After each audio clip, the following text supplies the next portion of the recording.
I call to order this meeting, the Foreign Affairs Subcommittee on Europe, Eurasia, and Emerging Threats. Today's topic, an emerging threat, the emerging threat of resources wars.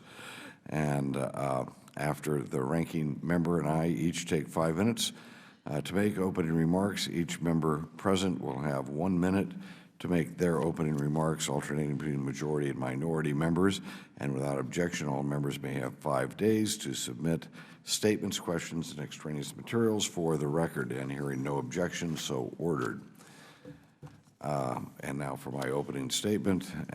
An increasing global demand for supplies of energy and strategic minerals is sparking intense economic competition that could lead to a counterproductive conflict.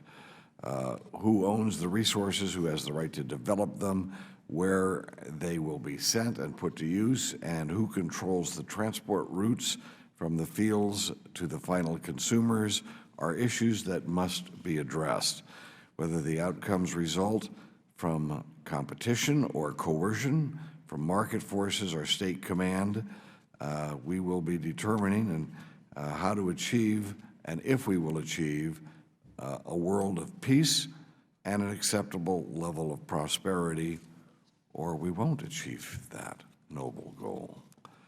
A zero-sum world where no one can obtain the means to progress without taking them from someone else is inherently a world of conflict. When new sources of supply are opened, as is the case with Central Asia, there is still fear that there is not enough to go around, and thus conflict emerges. Additional problems arise when supplies are located in areas where production could be disrupted by political upheaval, terrorism, or war.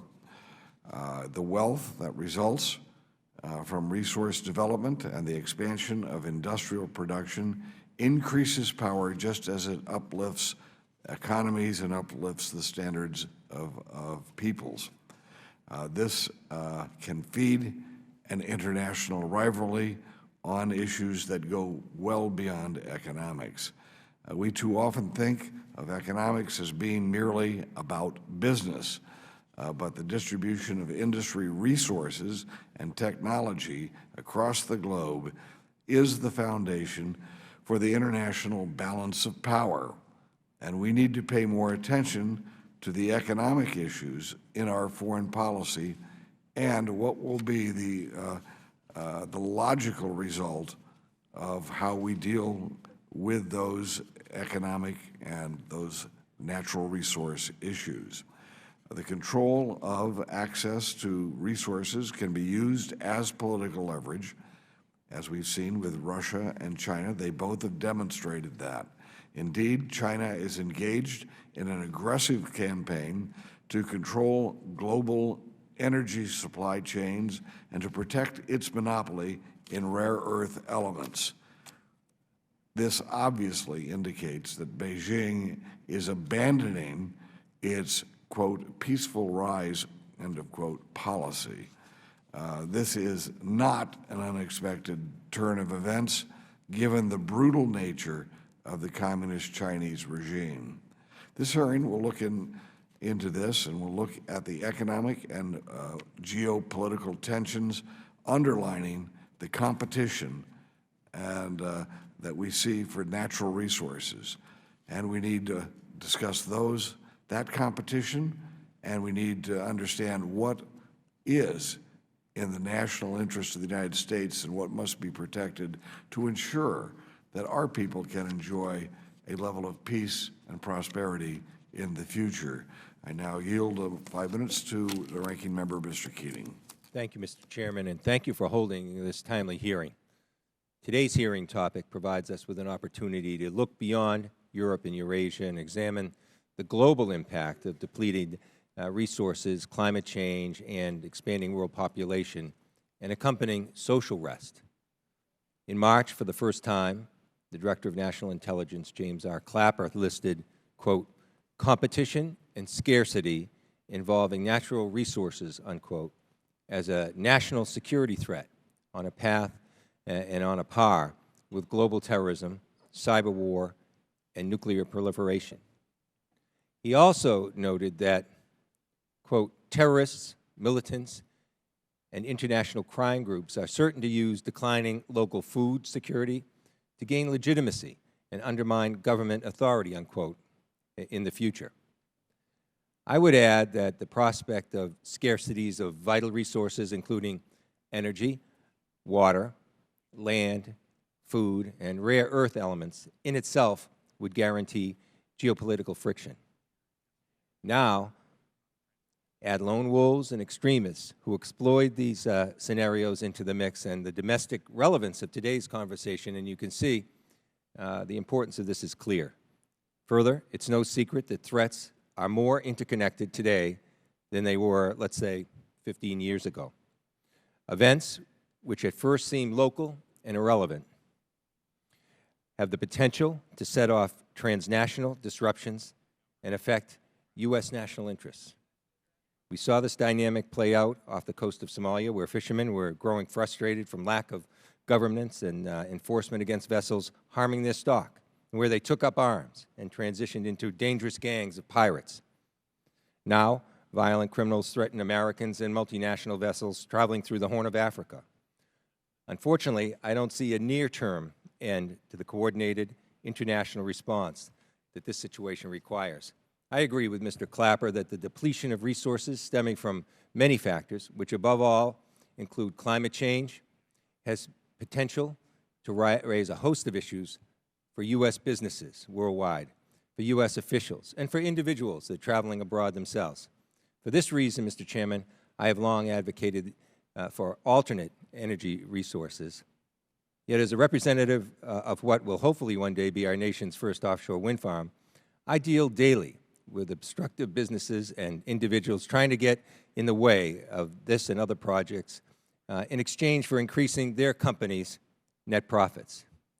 I'd like to add that given our distinguished panel of witnesses today and our subcommittee's jurisdiction, I'm sure we'll be hearing about the tremendous energy reserves in Central Asia and the need for diversifying energy markets. In this regard, I'd like to take note that I have and will continue to advocate for the importance of increasing democratic governance and rule of law in that region. Energy production can get you only so far. I'd like to hear from our witnesses on how the United States can engage with Central Asian governments to improve governance and transparency in the energy sector, both bilaterally and through international organizations, such as the Extractive Industries Transparency Initiative. However, as we discuss these important issues, I hope that we can continue to keep our own country's movement towards an energy-independent future and the obstacles in its path in mind itself. With that, Mr. Chairman, I will yield back my time. Well, thank you very much. We also have with us Colonel Cook today, who is a new member of the Congress and making himself a very fine reputation. Colonel Cook, do you have an opening statement? Yeah, I'll be very brief. I want to thank you, Mr. Chairman, and you know, I want to thank you for having this hearing. And I think it's an issue that doesn't get much attention. And in my former life, besides being in the military for 26 years, I was a college professor. And I have to admit it, I taught history, and I always got to give the old saw that people who do not understand history are bound to repeat it. If you look at the history of conflicts and wars and everything else, and whether you go back to that famous book, The Haves and Have-Nots, it's always about resources and who has it and who doesn't have them and who wants them. And maybe you could make an analogy on that. But I think we as a country at least have not picked up on those lessons of history. And we're very, very naive about the motivations of certain countries and why they do certain things. And obviously there's things going on throughout the world right now in Eurasia which underscore some of the things that we're going to talk about today. So I applaud having a hearing on this. I think the title says it all, Resource Wars. And if we don't have the war yet, we've had it in the past, and we're going to have it in the future. So thank you. Thank you. Let me just note that Colonel Cook is a former Marine officer, and my father was a Marine officer. I grew up on Marine bases, and Is that why I'm on the committee? Or, but how that fits right in, of course, to what you were saying, Colonel, is that my father joined the Marines to fight World War II, and it's very clear that natural resources had a great deal to do with the Japanese strategies that led to the Second World War. And so we have some of our witnesses who may be talking to us, will be talking to us on issues that are of that significance. We have with us today Brigadier General John Adams, U.S. Army retired, is president of Guardian 6 Consulting, LLC, and the author of the report, Remaking American Security, Supply Chain Vulnerabilities and National Security Risks Across the Defense Industrial Base, published by Alliance for American Manufacturing in this May.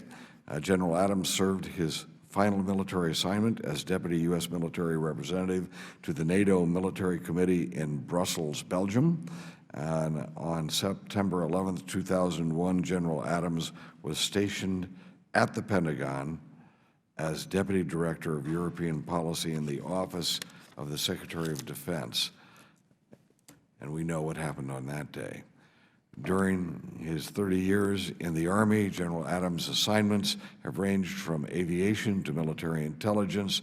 He's a veteran of Desert Storm. He also has 3 master's degrees in international relations, strategic studies, and English. Excellent general that we have a general who has a degree in English and is currently a PhD candidate in political science at the University of Arizona. We also have with us Edward C. Chow, is a senior fellow of the Energy and National Security Program at the Center for Strategic and International Studies. He spent 20 years with the Chevron Corporation in the United States and overseas, including as the country manager for China from 1989 to 1991, and he was then based in Beijing. He holds a bachelor's degree in economics, a master's degree in international affairs from Ohio University. He has just returned last week from a trip to Central Asia. We also have with us Dr. Jeffrey Mankoff. He is Deputy Director and Fellow in the Russian and Euro-Asian Program at the Center for Strategic and International Studies. He was a 2010-2011 Council on Foreign Relations International Affairs Fellow, based in the Bureau of European and Euro-Asian Affairs at the United States Department of State.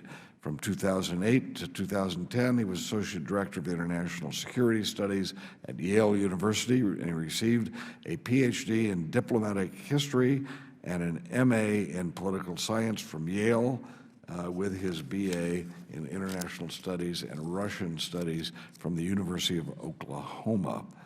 And finally, we thank you. Good to have you with us. And Neil Brown currently serves as non-resident fellow at the German Marshall Fund's Energy Transition Forum and Lugar Diplomacy Institute, senior advisor at the Goldman Global Strategies, and is the founding director of the board, on the board of the Lugar Center. He previously served as senior professional staff member for the Energy Security at the United States Senate Foreign Relations Committee and as a senior advisor to Republican Senator Richard Lugar, who we all remember very well and are grateful for his service and grateful for your service to him. He's also, I might add, a Rhodes Scholar. So we have a very distinguished panel. I would ask each of you to limit your spoken remarks to 5 minutes, put the rest in the record, and then we will have a dialogue and about the issues that you have risen and brought to us today. We will start with Mr. Chow, and you may go straight ahead, sir. Thank you, Mr. Chairman. Members of the committee, it is my distinct honor and privilege to testify before you today. I understand that you wish me to address the issues related to resource competition in Central Asia, including on pipeline transportation to markets outside the region. I will stay within my competence on issues related to international oil and gas, although I understand the committee is interested in other natural resource competition, which will be addressed by other witnesses. When the Soviet Union collapsed in 1991, Central Asia offered a unique opportunity for Western oil companies to enter a known oil and gas producing province, which was previously closed to them. The Soviets had made a number of world-class discoveries, which they did not have the technical capability to exploit, most notably onshore Kazakhstan and offshore Azerbaijan. At the same time, these newly independent countries needed investments to enhance their economic autonomy and thereby protect their future political sovereignty. Oil and gas resources represented obvious immediate opportunities for Western investments. The United States was also interested in helping these countries preserve their political independence by increasing their economic options away from over-reliance on Russia. Additionally, as the largest oil importer in the world, we had an interest in seeing incremental oil and gas supplies outside of the Middle East and OPEC flow into global markets, whether we ourselves import those volumes or not. With the help of Western investments, Central Asia and the Caucasus today produces around 3.5% of global oil supply and holds around 2.5% of the world's known proven reserves of oil. For comparison, this is equivalent to 4 times that of Norway and the United Kingdom combined. Another way of looking at this is to say the region produces around 8.5% of non-OPEC oil and holds around 9.5% of non-OPEC oil reserves. In other words, oil production in Central Asia has added significantly to global supply and will continue to do so in the future. In many ways, the energy future of the region lies as much or more in natural gas than in oil. Central Asia is estimated to hold about 11% of the world's proven gas reserves, mostly concentrated in Turkmenistan, which has lagged behind Kazakhstan and Azerbaijan in attracting outside investments. The region currently produces less than 5% of global gas supply, so there's tremendous potential for growth. In addition to production from Soviet-era discoveries, new discoveries of major oil and gas fields have been made in the region. Deserving special mention are Kazakhstan's Kashagan field, offshore Caspian Sea, which is the largest oil discovery in the world for over 30 years. Turkmenistan's Galkanish gas field, which is the largest onshore gas field in the world, and Azerbaijan's Shakhtaniz gas and condensate field. Given its landlocked geography, Central Asia has to rely on long-haul pipelines to take its oil and gas to market. Previously, Soviet pipelines in the region almost all head to European Russia, either to feed the domestic Soviet market or for transshipment to European markets. Control of these pipelines continue to give Russia leverage over transit of oil and gas from the region to market even after the end of the Soviet Union. However, Western investments in oil and gas production also led directly to investments in new pipelines, which are not controlled by Russia's Transneft or for oil and Gazprom for gas. These include a number of projects that I've put into the record, which I will, in the interest of time, not discuss right now. These new pipelines have diminished Russian control of oil and gas exit out of Central Asia and the Caucasus and helped achieve the objectives from the 1990s of giving the region more economic options and allowing its oil and gas production to flow freely to world markets. When the Soviet Union collapsed in 1991, China was just about to convert from a net oil importer to a net oil exporter, rather, to a net oil importer. It was slow off the mark in the race for Central Asian oil and gas. By the time it focused on the region, most of the large production opportunities have already been acquired by Western companies. From a Chinese point of view, they have been playing catch-up ever since.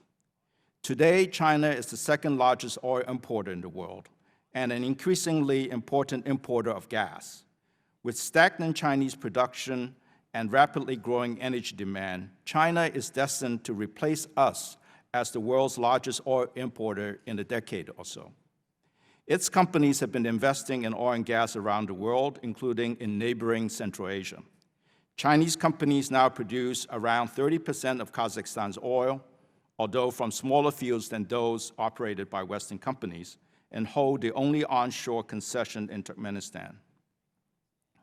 In part because of disappointments in dealing with Russia on oil and gas, China has focused on pipeline development from Central Asia, including an oil pipeline from Western Kazakhstan and gas pipeline from Turkmenistan through Uzbekistan and Kazakhstan to China. China has replaced Russia as the largest importer of Turkmen gas, and this volume is slated to double or triple in the coming years. The next growing source of competition for Central Asian oil and gas is likely to come from India, which closely follows China in growth in oil and gas demand and consequently oil and gas imports. Indeed, as Chinese demographic growth slows and population ages, India's energy demand is commonly forecast to grow faster than China's in a decade or so. With all due respect to the committee, the concept of resource war is often exaggerated. These investments are referred to in Central Asia oil and gas production and pipeline development require tens of billions of dollars and many years to mature. Conflict generally freezes such investments, and resources are then stranded for many years. It is true that there is resource competition in Central Asia, as is true around the world. Our policy concern should be for such competition to be conducted on a rule-based manner, without political coercion, as the chairman referenced, or non-transparent business practices to the disadvantage of the citizens of the host countries and global consumers. As long as the rules of the competition are fair, our oil and oil field services and equipment companies can compete in Central Asia where they are doing rather well. And market competition will drive economic efficiency to the benefit of all. Observing the nature of resource competition and assessing its political consequences will remain an important task for your committee. In Central Asia itself, my humble opinion is control over water resources is more likely to lead to direct conflict than oil and gas. Thank you for your attention. Thank you for your testimony, and I might add that we have had already one hearing on water in Central Asia, and we do plan several more hearings focused on water there and elsewhere in the world, but especially focused on Euro-Asian needs, because this is the Euro-Asian Subcommittee. And now, Dr. Bancroft. Mr. Chairman, Ranking Member Keating, members of the committee, thank you for the opportunity to testify before the Subcommittee on Europe, Eurasia, and Emerging Threats. The discovery of new offshore oil and gas deposits in the Eastern Mediterranean Sea is one of the most promising global energy developments of the last several years. Handled wisely, these deposits off of Israel and Cyprus, as well as potentially Lebanon, Gaza, and Syria, can contribute to the development and security for countries in the Eastern Mediterranean and across a wider swath of Europe. Handled poorly, these resources could become the source of new conflicts in what is already a volatile region. According to the United States Geological Survey, the Levant Basin in the Eastern Mediterranean holds around 122 trillion cubic feet of natural gas, along with 1.7 billion barrels of crude oil. While these currently recognized volumes are comparatively small relative to those found in the Persian Gulf, Russia, or the Caspian Sea Basin, they're large enough to have a significant impact on the energy security of states in the Eastern Mediterranean and to make some, albeit more limited, contribution to energy security in Europe. The oil and gas resources in the Eastern Mediterranean, however, sit at the heart of one of the most geopolitically complex regions of the world. The Israeli-Palestinian conflict, tensions between Israel and Lebanon, the frozen conflict on Cyprus, and difficult relations among Turkey, the Republic of Cyprus, and Greece all complicate efforts to develop and sell energy from the Eastern Mediterranean. The Syrian civil war has injected a new source of economic and geopolitical uncertainty, and standing in the background is Russia, which is seeking to enter the Eastern Mediterranean energy bonanza and to maintain its position as the major supplier of oil and gas for European markets. Amidst all this uncertainty, however, the recently discovered gas fields in the eastern Mediterranean are starting to come into production. A second exploration well was recently drilled off the coast of Cyprus, while Israel's Tamar field started production in June.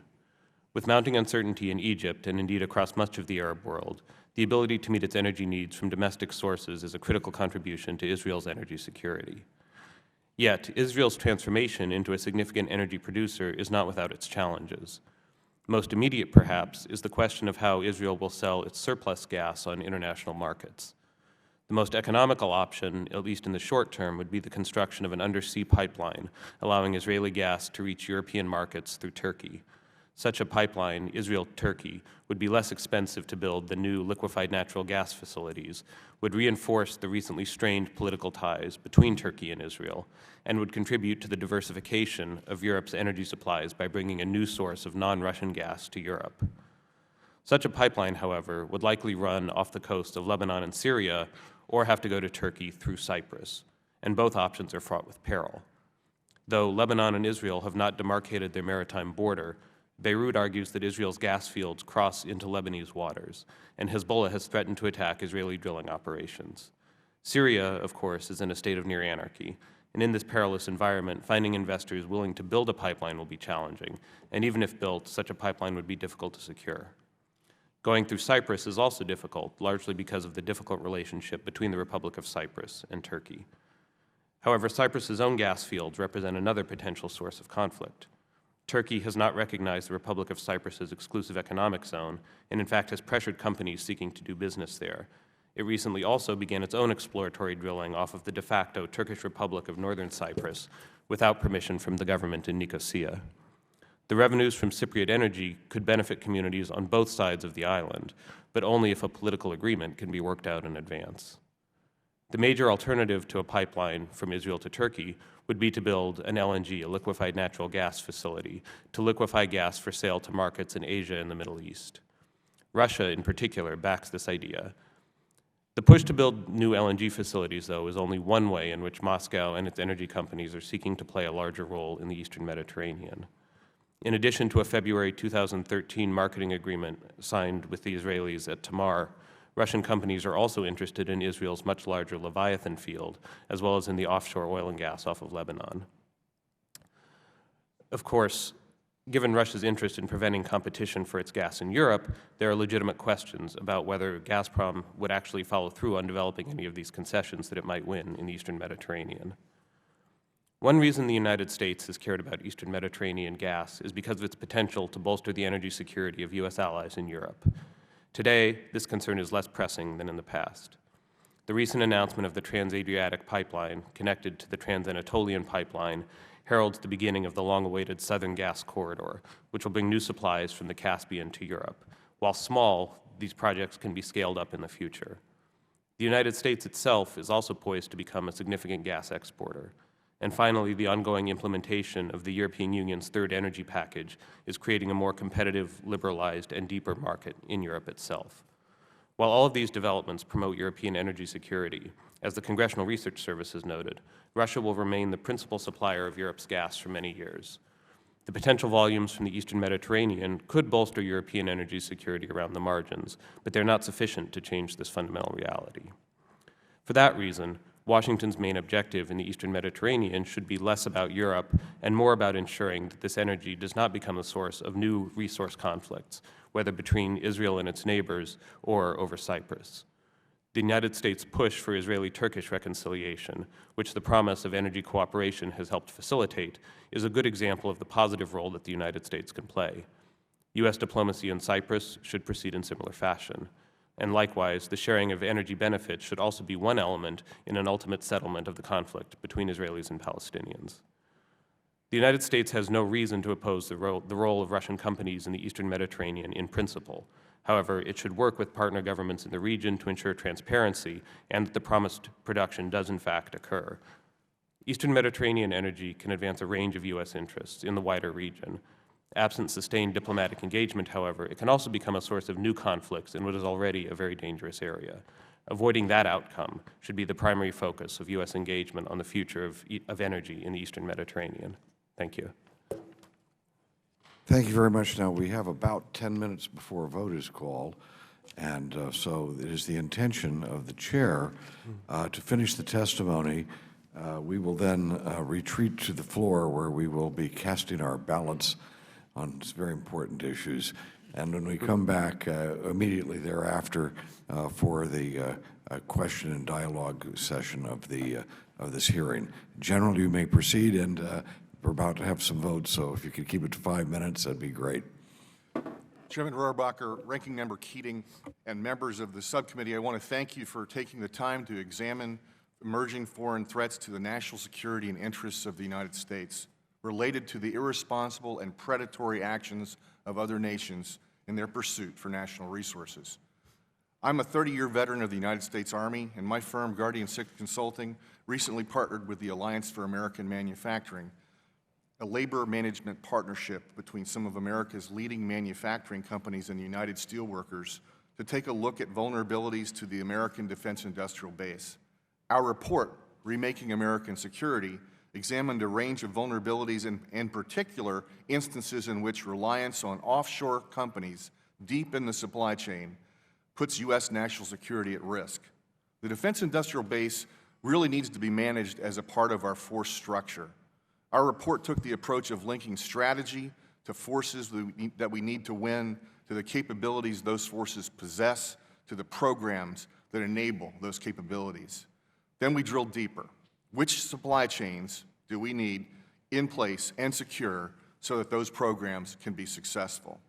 Remaking American Security examines 14 defense industrial base nodes vital to U.S. national security. We investigated lower-tier commodities and raw materials and subcomponents needed to build and operate the final systems. Based on our research, the current level of risk to our defense supply chains and to our advanced technological capacity is very concerning. The bottom line is this: foreign control over defense supply chains restricts U.S. access to critical resources and places American defense capabilities at risk in times of crisis. In the report, we devote a chapter to the importance of access to specialty metals and rare earth elements. Increasingly, these resources are central to modern life and central to modern defense preparedness. And each year, the U.S. Department of Defense acquires nearly 750,000 tons of minerals for an array of defense and military functions. In spite of this clear demand, over time, the United States has become dependent on imports of key materials from countries with unstable political systems, corrupt leadership, or opaque business environments.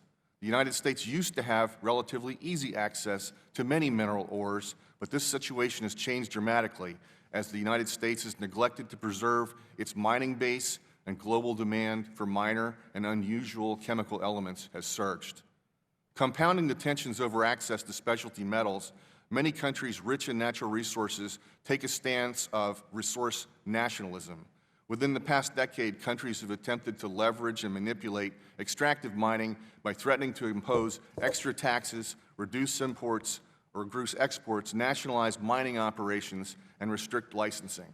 Moreover, the countries themselves, notably China, have taken a more aggressive posture towards mineral resources and now compete aggressively with Western mining operators for extraction control. Meanwhile, advanced industrialized countries, including the United States, have abandoned mining and mining exploration, even though global demand for economically and militarily significant ores and chemical elements has risen and will continue to rise.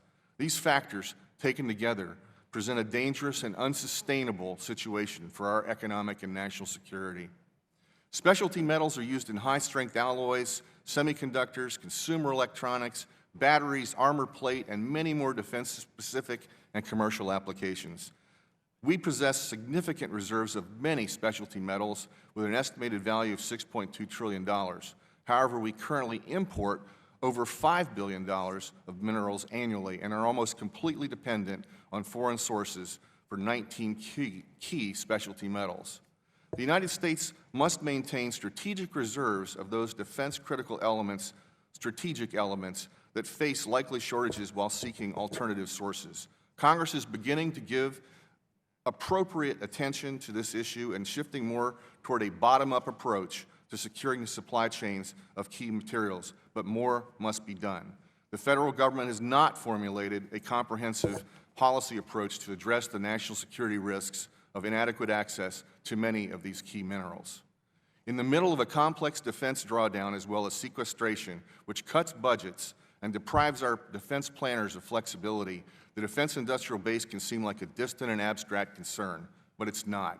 Preserving a robust and innovative defense industrial base is a national imperative, and that starts at the most basic level. Thank you. I look forward to your questions. General, you were right on 5 minutes. The privilege Now, is first, sir. Mr. Brown, can you do the same? Being fourth in the batting order, and knowing my problems at baseball, I know that I won't be able to follow the general quite so well as that precision. It's a real pleasure to come to this side of the Capitol and join this distinguished committee.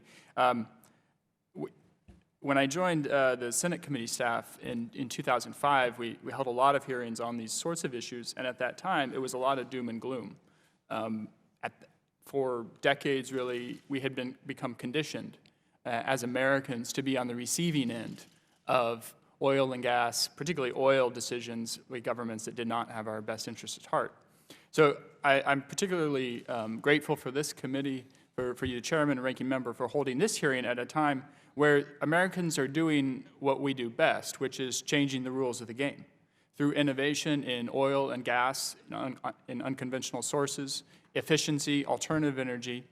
We're giving ourselves not only economic opportunities, but much more significant foreign policy flexibility and opportunities around the world, including in Central Asia, which is important both for the issues that Ed mentioned in terms of the volume of oil and gas and other minerals that the region has, but also for the strategic benefits and importance given that it sits above Iran, Pakistan, and Afghanistan. There are, I think, two major energy forces happening in Central Asia. One is China, which is using its financial clout to access resources, and the other is Russia. Russia's after power of a different sort, which is political power, by maintaining as much control as possible over transit in particular. It wants to further its own interests in keeping its friends in power. I thought that some context might be useful. Congressman Keating mentioned that local events around the world can really impact the prices Americans pay at the pump, our economy, our national security.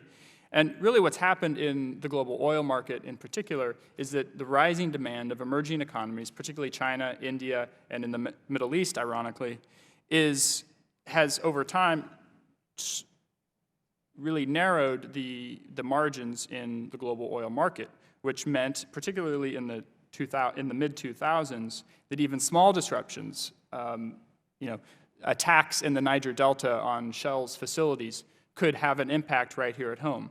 Now the recession, I suppose one good side of the recession is that demand slowed down so that we got a bit more of a window. And also, more recently, the U.S. has boosted supply, giving more flexibility. But that structural shift in markets has not changed. So we can expect more of the same, unfortunately, when the economy picks up. Now, I want to, I think, skip to, seeing my time, skip to what's happening with Russia. And really what you have is, on the Central Asia side, pipelines running north. And that's Russia's lever of control, one of its most important levers of control over those governments. And on the eastern side, the supply routes. So we have major concerns in Central Europe, Eastern Europe, the Balkans, the Baltics, and dependence on Russia for gas in particular.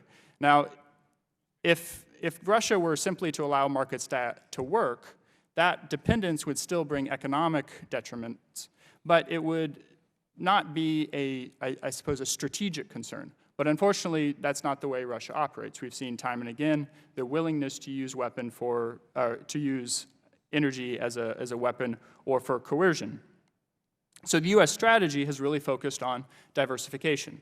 It was mentioned previously, the Southern Corridor, which recently has had a boost in picking of a pipeline route to deliver Caspian gas on into Europe. But there's still much more work to be done. I'd like to have entered into the record a report that the Foreign Relations Committee on the Senate side put out in December that goes into this in great detail, so that if my testimony, when you read that, doesn't cure your insomnia, then the report will definitely take care of it. Without objection, the report will be submitted for the record at this point in the record. Thank you. Three key recommendations from that report and the analysis is, first, for the first time, the United States has the ability to directly aid our allies on gas supplies. We have an abundance of natural gas, and those allies want that gas, whether that's Turkey, which would like to reduce its dependence on Iranian gas, or Central Europe that would like to reduce its dependence on Russian gas. The Congress is currently considering a bill that Congressman Turner put out that would automatically grant export licenses, so I recommend that to you. The second recommendation is that even as we think about our own LNG exports, we also have to focus on pipelines. And to that extent, we need much more high-level engagement on a concerted basis, because decisions in these regions on energy are made at the highest levels of government. So you need to have that kind of constant attention. And the loss of the Nabucco project, which would have delivered gas directly into Central Europe, means that we need to think of new ways to make sure that we have pipeline interconnections to help our allies there. And finally, we need to re-emphasize the prospect of a Trans-Caspian pipeline to link infrastructure that originates now in Baku to Turkmenistan. It's been talked about a long time, and it's extremely challenging, but without U.S. leadership, the opportunity will be lost. And I know this committee is also considering a resolution on that issue, so that's well on your radar. Thank you. Well, I want to thank all of you for giving us some food for thought, and we will go and vote. And it is the chair's intention to call this hearing back to order 5 minutes. Mr. Keating, 5 minutes after the last vote. Is that all right with you, Mr. Keating? Okay, so 5 minutes after the last vote, which we are expected to have ready about at around 11:30, I was told. We should be back around 11:30. So this hearing is now not adjourned, but in recess.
The hearing will come to order.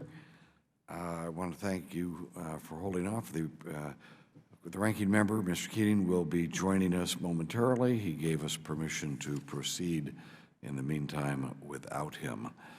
I found all of you, the witnesses, to be offering us some very compelling testimony today. And I think the record of this hearing will be of great value to all of us, and to a great number of people will be looking through this record. One major truism of our era is we are now living in a time that is different than it was 50 years ago, in that we have huge chunks of the world population that seem to be perched and ready to uplift their standard of living in India, especially in India and China. And we're talking about together, they represent maybe half of the world's population, I believe. And half of the world's population, which in the past seemed to be relegated to living the rest of eternity in poverty and deprivation. This will obviously, if indeed their well-being and their economic well-being is to be uplifted, that will it not, create a huge drain on natural resources. It takes energy to have prosperity for normal people. It takes clean water as well, I might add. And it takes industrialization, or at least the production of wealth using technology to uplift large populations. So thus we face a world now that is going to have, if indeed India and China are to increase their standard of living, this will create a major, it'll exacerbate everything we've been talking about today. And for example, Mr. Chow, you mentioned in your testimony the growing competition in Central Asia for Central Asian oil, and that India is part of this, for this oil and gas competition for that. There are different ideas, as we've heard testimony today, about pipelines that could then maybe connect India and China to this oil and gas in Central Asia.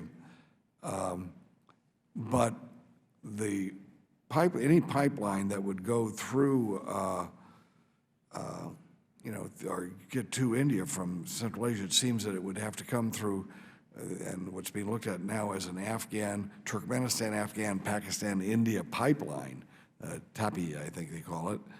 And is that realistic, Mr. Chow, that they could have that? Is that pipeline really a pipe dream, considering the fact that of what's going on in Afghanistan and the turmoil that pipeline would have to go through?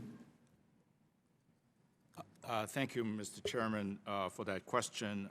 I think in my written testimony, I made clear to you that I'm helping our Department of State on figuring out how to advance this pipeline project. And challenges for that project is indeed daunting for quite obvious reasons that we don't need to go into detail here. I think the fundamental reason why this might work, and I say might, is that you have a country in Turkmenistan that has the 4th largest gas resources in the world, that seeks diversification of its export routes so that it doesn't become over-reliant on China as it once was over-reliant on Russia for its natural gas exports. And at the same time, as you've already mentioned, we've got this booming energy market in India. If it's possible to connect the two, and geography dictates that therefore you have to go through Afghanistan and Pakistan, then there are fundamental ingredients that would make that project work economically if you can manage the political and security risks involved. So I think the economics are there, the interests of the government to seek alternative export routes is there. By the way, no, it converges rather well with U.S. national interests in the sense that our interest in stability of the region, in integrating Afghanistan into both South and Central Asian economies, and also to promote better relationship for Pakistan with its neighbors, most prominently India and Pakistan. So it's a very challenging project. I've worked in this industry for quite a long time. The fundamental economics are there. Whether politically and in terms of security it's achievable or not, we will have to find out. So let's note that you're saying it's a challenging project, but it's not challenging engineering-wise, is it? It's the challenge has to do with political decisions and political stability and within Afghanistan and that region. India would certainly have a important, let's say, be an important customer for that oil, but at the same time, wouldn't that be a something that Chinese would not want to have developed? I think that that's fair to assume. So we'd have. So what we have is, Dr. Chow, is the great powers of that region, India and China, have conflicting interests over what to do with that natural resource. And again, that's what this hearing is all about. And we should take note of that and learn from it and maybe try to project what that means in the future. Do any of the other panelists have a comment? I would on just that? add, Mr. Chairman, if you permit me, that we should not underestimate the interests of the national leaders of the countries involved in Central Asia to balance their interests so that they're not overly dependent on any one of the regional powers. So they have a fundamental interest in diversity of export routes. Yes, Mr. Brown. Just maybe to add just a couple of thoughts to that, because you've hit on, I think, something that is both a positive and a negative in this world, which is, as even just on a humanitarian basis, we want poor people to rise up out of poverty. Right. And who can blame them for wanting air conditioning and cars and all the sorts of things that we want? Refrigerators are clean water. Exactly. And in a ironic sort of way, when we see China, India, other emerging economies go out searching for these resources, it's an indicator of economic activity, which on the other side benefits the United States in terms of a strong trading partner where we can sell our goods and services. So it really is a double-edged sword. In my prepared testimony, I mentioned one manifestation of energy and conflict that we do see happening, and that is around the issue that you've raised, which is electrification and access to power.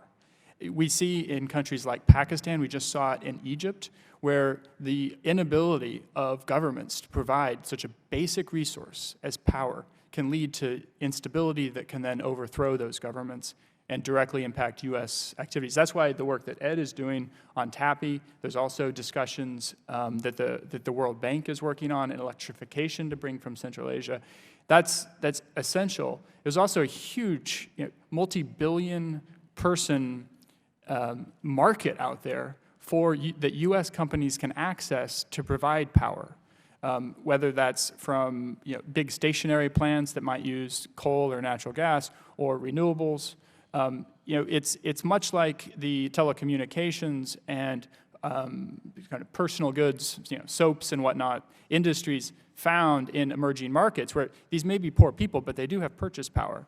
And so unlike countries that just want to take natural resources, the U.S., we have a position to really invest and also make money in the trading relationships. So let's hope that there will be some stability enough so that those natural resources, and that's what this is all about, will be able to be utilized to help human beings. If I was in India and I was trying to calculate what I should be doing to strategically, considering that they're what seems to be in an adversarial relationship with China and Pakistan, but China, it seems to me that I would want to help those elements in Turkmenistan and Afghanistan that might be willing to align themselves with India's interests. And again, this is talking about fundamental reasons for conflict. Mr. Mankoff, you mentioned the gas off of the Israeli coast. Would that gas, and we heard mention of Egypt a moment ago, would that gas be something that could be used for bringing peace between Egypt and Israel, and especially now that maybe you have a different potential direction for Egypt rather than the Muslim Brotherhood, an anti-Israeli government? Could perhaps Israel step forward and try to say that that gas could be used for Egypt as well in a peaceful endeavor? Yes, thank you for your question. The fundamental challenges that face that part of the world are ultimately rooted in politics. And energy, I think, can play a role in addressing the conflicts between Israel and her neighbors, but in and of itself is not sufficient to do that. I think you have to have political agreements, political solutions to some of the problems between those countries, and energy can be a carrot or an inducement for reaching those agreements. There's been discussion in Israel about exporting some of this gas to Jordan, for example, though apparently that has now been caught up in internal right now, Israeli Israel politics. is in negotiations on water Yeah. with Jordan, and especially about this has been going on for a few years now, between the Dead Sea to Red Sea, or the Red Sea to Dead Sea project, which has, there's been step by step, but they have been negotiating at a time when there are other factors were driving Israel and Jordan apart. They had this mutual interest in negotiating for water. Perhaps with Egypt and now in the situation that it is, and the government of Egypt is now in a precarious situation, perhaps this would be a good time to try to cement some positive ties based on economic dual interests. General, did you have a comment on those things? No, sir. Any comment on the Chinese part with Central Asia and the pipeline? No, sir, that's not something that we covered in our report. All right, thank you very much. I will now turn to my ranking member, Mr. Keating. Well, thank you, Mr. Chairman, and you can see that the chairman knows the shortcuts better than I do, coming back from votes. I find this whole issue very important for two reasons, because the effects of it can go either way. These can be areas of conflict to make the situation worse, but they could also be areas, as your testimony indicated, where if things fall the right way, that these countries could be have greater control over their own economy, their own energy sources, for instance, and make them more stable and profitable, and being able to do more ancillary businesses from this. So how this breaks is not just unilateral. It can go both ways. And along those lines, General Adams, and coming from Massachusetts, we very proud to have John Adams in front of us testifying. But you mentioned the issue of corruption. And one of the things in this region that could inhibit business investment are these corruption issues. If you'd like to address what we could do to help in that regard, and then any of the panel members, if you'd like to comment on that, because I see that as one of the real issues that could hinder private investment in that area. Thank you, Congressman Keating, and the opportunity to answer that question. Allow me to answer the question in the context of what we investigated in our report, specifically the lack of access that the United States has to key minerals and materials that we need for our defense supply chains.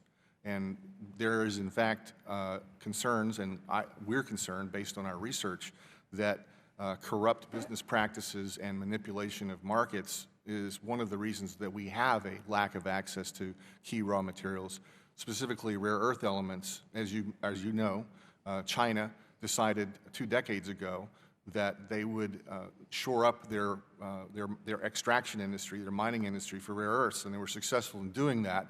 And they also were able to basically drive other mining countries out of business of doing rare earth minerals. The last U.S. mine, the Molycorp mine in California, went out of business in 2002. Now, there were other reasons than the fact that the Chinese were driving the prices so that the mine was not economically competitive, but that was certainly a huge factor. And then, having attained a near monopoly in the mining of key rare earth elements and minerals, China continued to not only involve themselves in the extraction industry, the extraction of oxides, but pull the entire supply chain for rare earth elements and production of such things as advanced magnets, which is a key. We have advanced magnets in all modern defense electronics. Smart bombs, for example, have to have the advanced magnets. China pulled that supply chain into China. Now, is that corrupt? Certainly is manipulation. Is that something that we allowed to happen because we had our eye off the ball? I would argue that that's the case, and I'll come back to that in just a moment. There's another example I'd like to give where the platinum group of metals, platinum is used in a wide variety of applications, but the commercial application we're all familiar with is the catalytic converter. But almost every modern engine has to have platinum group of metals in it. Small parts of it, but there has to be platinum group of metals, minerals in almost every modern engine. Most of it is mined in South Africa.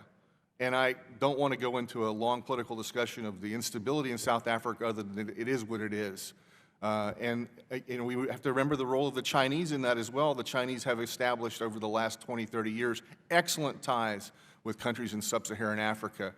Is that something that, again, we should note at this point, especially in this august committee? I would argue, yes, we should.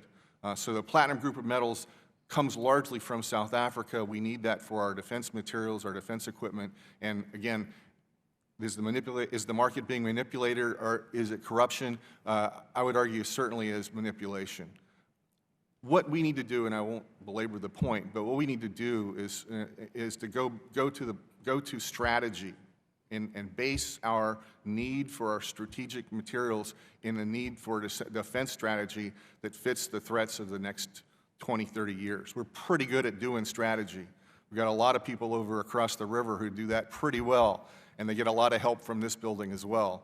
But we're good at that, and we're good at designing programs that let us execute the strategy. But what we need to do is decide what are those key strategic materials. And if we find that market manipulation is part of the reason we don't have access, then we need to enforce fair trade laws. We need to make sure that we have protection of existing laws and regulations that provide for domestic sourcing for key industries. We have to have a coherent strategy at the U.S. government level to determine what those critical raw materials are, and then we need to act upon that to make sure that we've got secure access to them for our warfighters. Thank you. I'm reminded, General, with your comments, what some of our top military people in our country said when they said, what is our greatest threat? And many of them have come down to the fact it's our economy. And I think that's part of what you're saying. Now, Mr. Brown, do you want to? Congressman, I appreciate you bringing up corruption, as it's one piece of a very ugly side of natural resources, particularly in oil and gas, but also in some minerals, where they can be a magnet for some of the worst governance practices in the world.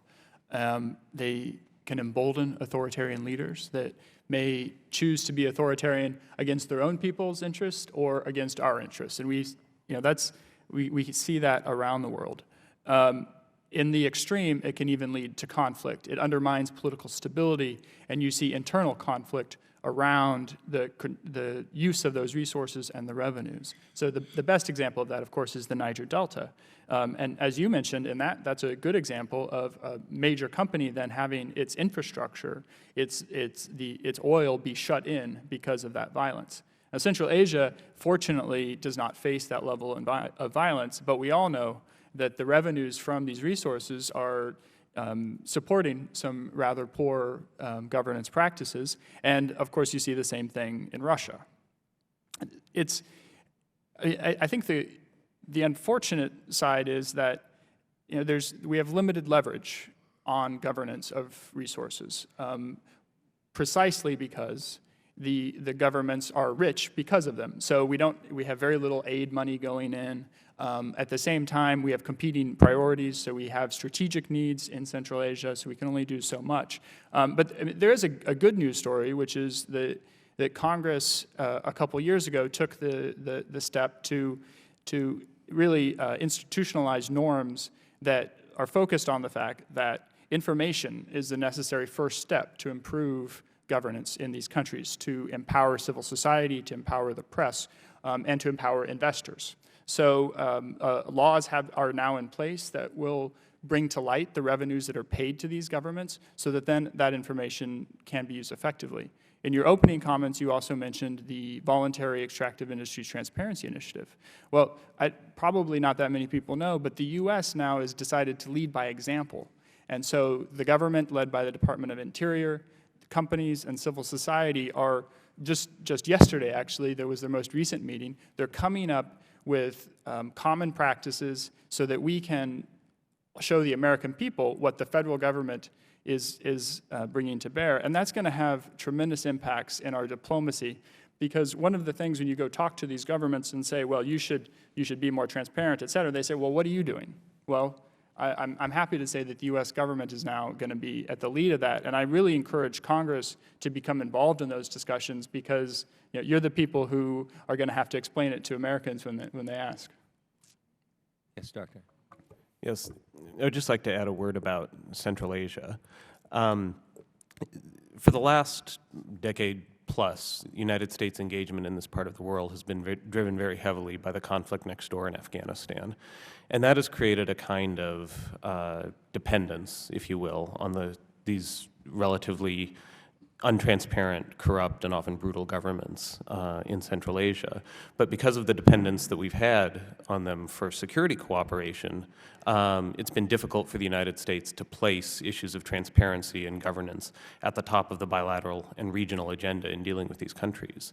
As we begin the transition to the withdrawal of international forces from Afghanistan over the next year and a half, one of the benefits of this change is that we will be in a position where we're less dependent upon these countries for achieving our core security objectives. And that means that the United States will have increased leverage to push on some of these issues that you raised in your comments. Now, certainly, as Mr. Chow said, the governments in Central Asia are very interested in diversifying their engagements so that they do not become overly reliant, either economically or politically, on either the Russians or the Chinese, which means that they all have and have all expressed a very strong interest in continued and deepening engagement with the United States. In a post-Afghan conflict environment, that means that the United States has the opportunity to push harder, to be more insistent, and to make its engagement more conditional on these governments meeting their obligations on issues of governance and transparency, including on their management of natural resources.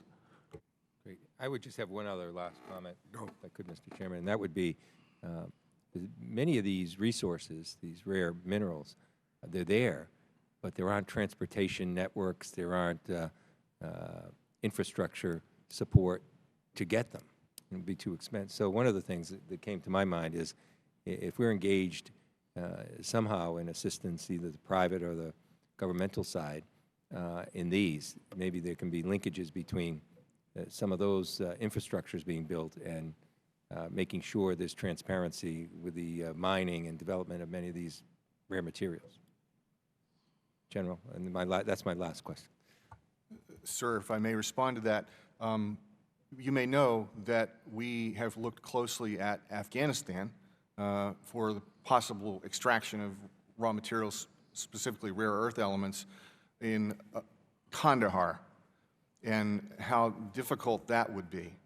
And what I want to mention is that the search for alternate sources is a good thing, and we should continue to do that. And we should do that first here domestically. We've got great alternate sources for rare earths in Alaska and in the northern Great Plains, as well as California. And I said the last mine in California closed in 2002. Of course, it opened again. The Molycorp mine opened again in 2012. So the search for alternate sources for specifically rare earths should continue. That's a very good thing for us to do. But it begs the question here that we ought to consider as we're looking at sequestration and limited budgets. The U.S. Geological Survey is key to that, and it was key to evaluating the potential for rare earth extraction in Afghanistan as well. And they get a lot of help from the Department of Defense, especially when we're talking about security. And I've met with our Department of Defense executive for working with economic aspects of our Afghanistan involvement. It looks like it's going to be prohibitive for us to get rare earths from southern Afghanistan for security reasons. But the search is the important thing, and I'd like to just put a plug in for the USGS, the U.S. Geological Survey. Absolutely essential. It's like the canary in the mine. They are so essential to our being able to detect and identify and to program how we identify these key raw materials for our use. If we're going to use strategy to determine which ones we need to protect, USGS is key to that. Thank you, General. I yield back. And now we have Mr. Duncan. Yeah. Thank you, Mr. Chairman. Thanks for this hearing. Most of my questions were answered during the dialogue, so I don't have a lot of questions, but I am on the Energy and Mineral Subcommittee of the Natural Resources Committee here in the House, and so the rare earth issue has been something that we've been following for at least the last 3 years that I've been here.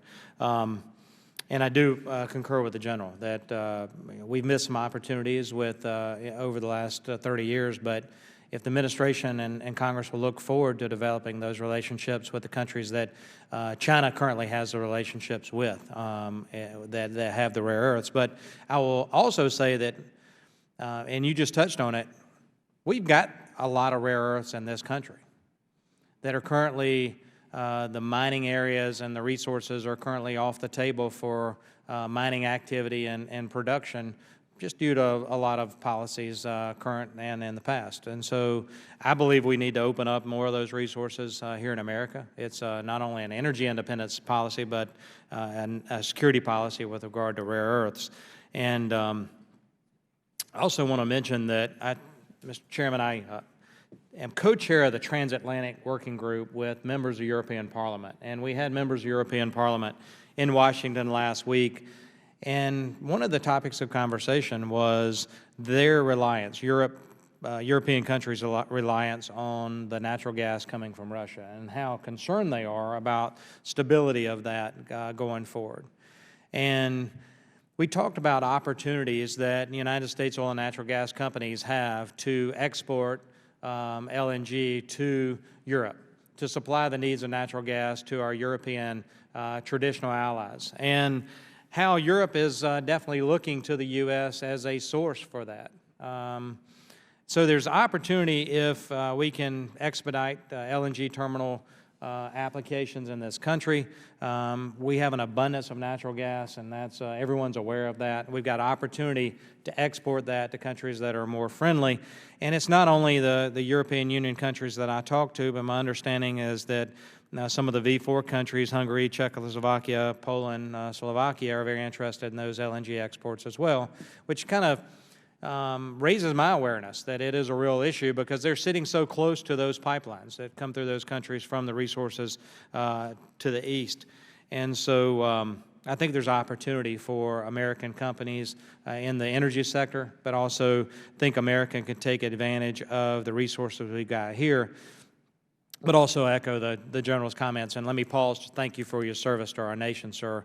I certainly appreciate it. But echo your comments. We've got to go forward and think about the relationships we have with the countries, South Africa, sub-Sahara countries, but also all across the globe, that have the rare earths that we are so reliant on in the automotive sector and the technology sector.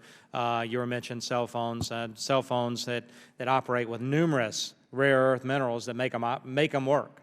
Without those rare earth minerals, they don't work. They don't hold that data, or they don't transmit that data. So, Mr. Chairman, I'm not going to ask any questions, but I want to thank you because these gentlemen have done a fabulous job answering my questions. You guys have done a good job asking questions that were along the lines. So I thank you so much for this important topic, and with that, I'll yield back.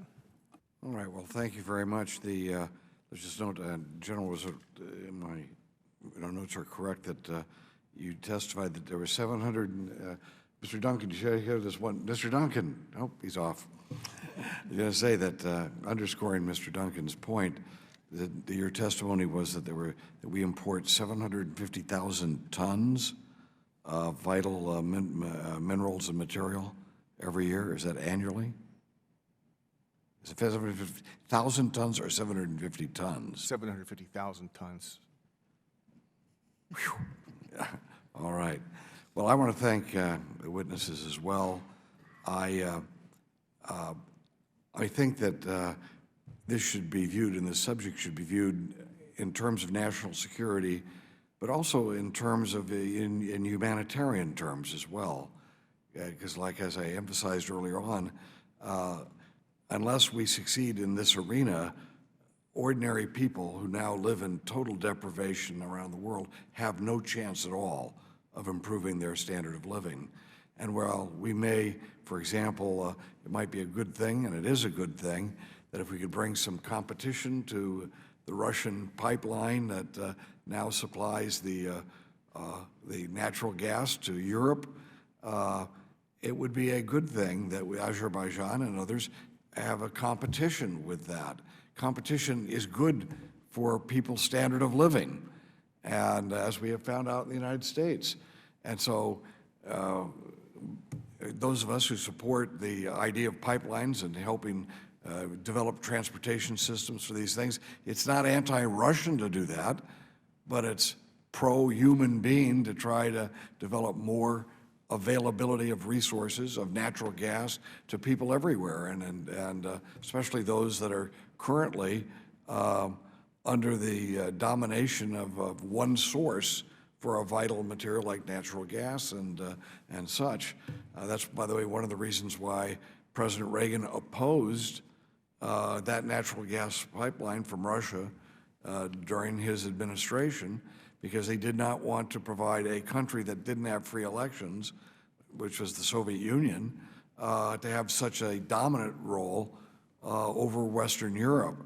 And whether or not it's a country that has free elections or not, it's a good idea to have several sources for gas and several sources for the vital minerals and materials that we have been talking about today. So with that said, I want to thank all of you for your testimony. This has been one of the many hearings we will have on the need for us to focus on water resources and other resources that are necessary to preserve the peace and to make sure that people have a right to improve their standards of living throughout the world. So with that said, this hearing is adjourned. Thank you.